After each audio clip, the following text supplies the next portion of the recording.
बारात पहुंचल बा दुआरे पर छुड़का लइका गइल धकिया देला लइकी के लइकी का लहंगा दबा गइल इतनी तो मालूम हो कि बरात बलाय होले बाकी ये तो मुझे ढे बड़ा लइकवा कलो तो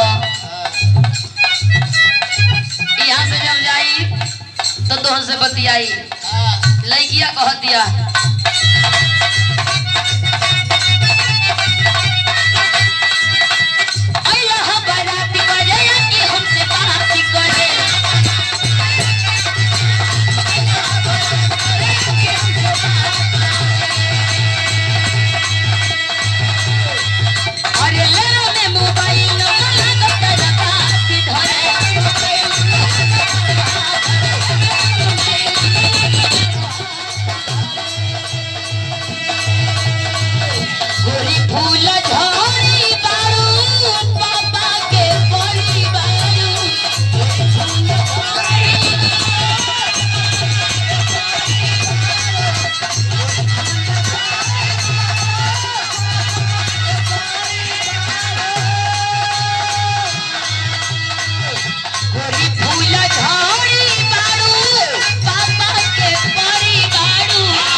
गलती से